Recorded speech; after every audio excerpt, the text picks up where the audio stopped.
और कोटा आकर मुझे जो जितना सुना था कोटा के बारे में उससे मुझे बेटर ही कुछ मिला यहाँ आकर। मुझे वहीं से पढ़ाई में एक इंटरेस्ट बन गया अपने आप ही।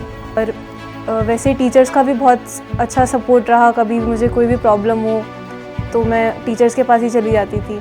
आपकी जर्नी में अगर कुछ भी डिस्ट्रैक्शंस हैं तो आई थिंक उसे सबसे पहले सॉर्ट करना बहुत इम्पॉर्टेंट है। तो मुझे कुछ टाइम बाद लगा कि उससे मेरा टाइम का कहीं ना कहीं लॉस हो रहा है और मैं थोड़ी पीछे छूट रही हूँ अपनी पढ़ाई में।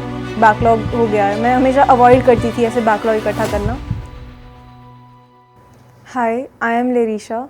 मैं हिसार हरियाणा से हूँ। मैं अपने पेरेंट्स, अपने भाई और अपने ग्रैंड पेरेंट्स के साथ रहती हूँ।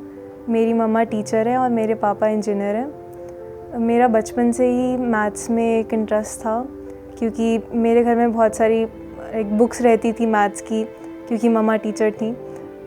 तो मुझे वो एक्सप्लोर करना बहुत अच्छा लगता था। मैं खुद से ही सॉल्व्ड एग्जांपल्स देखकर या फिर जो भी थ्योरी देखकर खुद से ही सीखती रहती थी कुछ ना कुछ, और वहीं से मेरा मैथ्स में एक इंटरेस्ट बन गया था।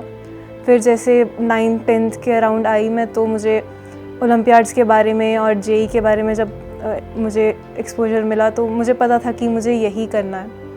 और मेरा ब्रदर ने भी यही पाथ फॉलो करा था, तो उनसे भी मुझे एक मोटिवेशन मिली कि मुझे IITian बनना है। जेई की प्रिपरेशन में भी मुझे जब भी रिलैक्स करना होता अपने माइंड को तो मैं म्यूज़िक सुनती थी या फिर मैं अपना गिटार बजाती थी। और मुझे फ़िज़िकल एक्टिविटीज़ में बैडमिंटन खेलना बहुत पसंद है और साइकिलिंग करना पसंद है।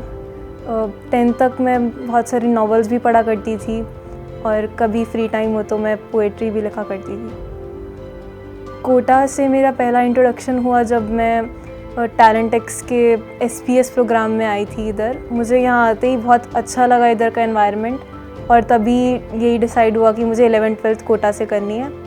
तो तभी 11th के स्टार्टिंग में ही मैं कोटा आई सबसे पहले। और कोटा आकर मुझे जो जितना सुना था कोटा के बारे में उससे मुझे बेटर ही कुछ मिला यहाँ आकर। तो जब मैं कोटा आई, मैंने क्लासेस अटेंड करनी शुरू करी, तब मुझे क्लासेस का जो एनवायरनमेंट है वो बहुत ही फ्रेंडली और एक फ़न एनवायरनमेंट लगा। तो मुझे वहीं से पढ़ाई में एक इंटरेस्ट बन गया अपने आप ही। एक डेली रूटीन सेट हो गया क्लासेस अटेंड करने का, घर जाकर होमवर्क करने का। तो उसमें मुझे कभी बर्डन नहीं लगा उस चीज़ का। और प्लस जब मैं हिसार से आई कोटा, तब मैं और मेरे 2 दोस्त और हिसार से ही इकट्ठे ही आए थे। हमने एक साथ ही एक डिसीजन लिया था कोटा आने का। गर्व और सक्षम मेरे साथ ही आए थे, तो उनका भी बहुत सपोर्ट रहा इनिशियली।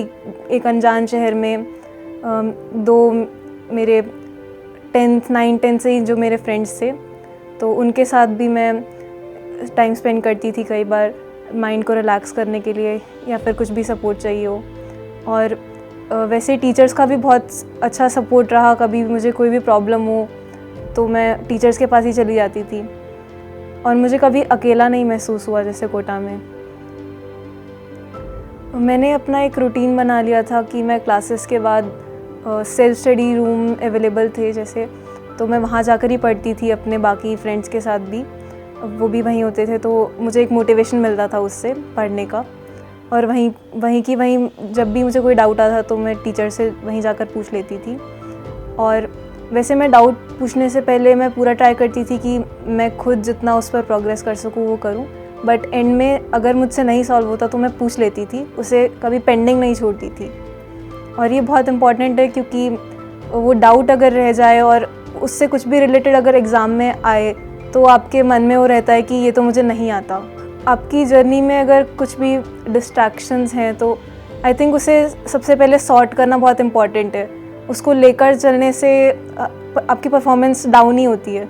सो मेरी जर्नी में जैसे मुझे कुछ फैक्टर्स लगे थे जिससे मुझे पढ़ाई में थोड़ा डिस्ट्रैक्शन हो रहा था।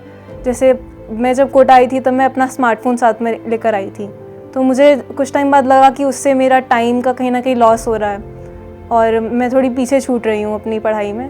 तो मैंने इंस्टेंटली उसे फ़िक्स करा। मैंने अपने पेरेंट्स को बोला कि मुझे वो बटन वाला फ़ोन जो होता है वो ला कर दें। तो उससे मुझे बहुत वो बेनिफिट हुआ कि मैंने सही टाइम पर अपनी डिस्ट्रैक्शन से उसे दूर कर दिया। जेई की जर्नी में डिसिप्लिन होना बहुत ज़रूरी है। मैं हमेशा कोशिश करती थी कि जो भी मुझे डेली का काम मिला है वो मैं उसी दिन पूरा करूं, या फिर कुछ पेंडिंग रह भी जाए तो मैं उस वीक के अंदर तो पूरा कर ही लेती थी। उससे मुझ पर कभी ऐसे बर्डन नहीं आया एक बार में कि बहुत कुछ पेंडिंग हो गया या फिर बैकलॉग हो गया है। मैं हमेशा अवॉइड करती थी ऐसे बैकलॉग इकट्ठा करना, और इन एनी केस अगर बैकलॉग इकट्ठा हो भी जाए तो मैं हमेशा सबसे पहले प्रायोरिटाइज़ करती थी कि जो प्रेजेंट में टॉपिक्स चल रहे हैं उन पर फोकस करूं, और फिर जो बैकलॉग के टॉपिक्स हैं उसको सेकंड प्रायोरिटी देती थी, ताकि वो एक चेन ना बन जाए कि प्रीवियस बैकलॉग पूरा सॉल्व करने के चक्कर में आगे का रह जाए। मैंने अपनी पूरी जेई की जर्नी में कोशिश करी कि मैं अपने टीचर्स से जितना कांटेक्ट में रह सकूं, उतना जितना भी पॉसिबल हो उतना कर सकूं। और मैं जैसे हर टेस्ट के बाद अपना फीडबैक लेने जाती थी टीचर से, और वो हमेशा मुझे कुछ ना कुछ टिप्स और ट्रिक्स बताते रहते थे कि मैं जिससे इम्प्रूव कर सकूं अपनी परफॉर्मेंस, या फिर मुझे कुछ भी सपोर्ट की ज़रूरत होती थी तो मुझे कभी ऐसे पेरेंट्स की कमी महसूस नहीं होने दी टीचर्स ने। लास्ट में मैं हर एक जेई एस्पिरेंट को यही मैसेज देना चाहूँगी कि अपना डेली का टारगेट रोज़ पूरा करते रहें और कंसिस्टेंटली मेहनत करते रहें।